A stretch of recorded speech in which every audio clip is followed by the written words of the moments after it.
Welcome to the first episode in my 35 litre Nano Aquascape tank series. In this episode I'm going to be adding some blue diamond Neocaudina shrimp, as well as doing some general maintenance on the tank. The reason for adding the shrimp and doing general maintenance is I've noticed they're starting to become a little bit of an algae problem. This is perfectly expected, of course, because it's a young tank still. However, it is an issue I'd like to solve because nobody likes looking at algae, let's be honest. I don't plan on cleaning the sides of the tank particularly much, as that's a good foraging area for the shrimp, but I would like to clean the hair algae and string algae which is growing on the rock. It isn't growing particularly high quantities to the point where it's extremely visible, but if you look hard enough you do see it. The scape itself is really simple, as you can see. It doesn't need high analysis. It's a rock, some aqua soil and some gravel. There's a slope to add depth to the tank, and there's loads of plants. The plants cost around £48, and the rock I got from the garden. It's got fluvial stratum aqua soil, and it's got a Nicru light which is too big for the tank, but that doesn't bother me currently. I will change it at some point, but I'd rather get the internal bit of the tank looking perfect. The tank's filtered by a Nicru canister filter, which is brilliant if I'm being honest. I think they were £12 and it's one of the best filters I've ever had. My logic behind the stocking of this tank is fairly simple really. I wasn't going to get Celestial Poldanios, but they were the only things in the shop that I liked. I do plan on adding a few more in the future, but I'm going to wait for the shrimp to go in first. Moving on to the maintenance stuff now. These are the tools I used. Don't need any introduction to you. Simple stuff, everyday stuff. And these are what I was getting rid of. Melted leaves. This little wigger at the back here was particularly bad. You'll see me getting that out in a minute, but that melted back unbelievably.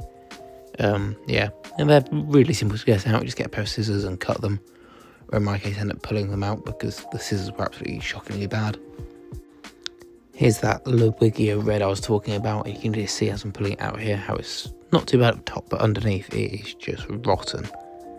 And I don't know what really caused this. All the other plants did fine. I've never had this issue before with Ludwigia, but it happened.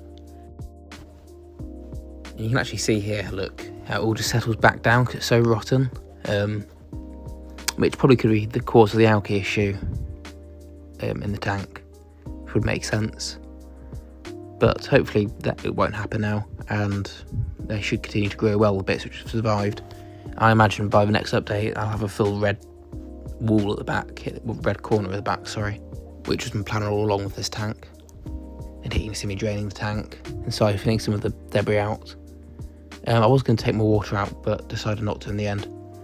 You can see here me just scrubbing the rock with toothbrush and cleaning the walls, which I said I wasn't going to do, but ended up doing because there's so much stuff in the tank that the shrimp will have to graze on that I don't think it's an issue.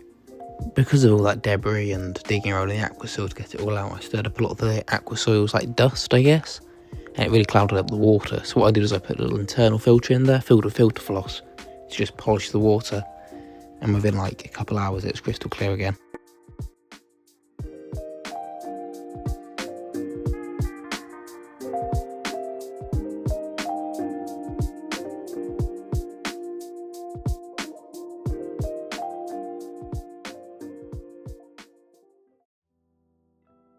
Shrimp arrived a day after I'd finished doing maintenance on the tank, and arrived in perfect condition, not a single issue. So I started drip acclimating them into the tank and gave them a couple hours to get used to the water parameters.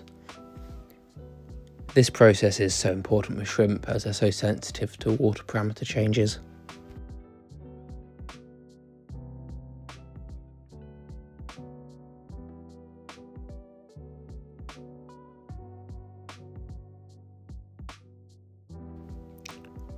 The shrimp got to work literally immediately, doing both the things that I hoped they would, cleaning and also doing the additional bonus of drawing out some of the Celestial Poldanios, which is the first time I've actually been able to have all 5 out in the front at the same time so confidently with me sat right next to the tank.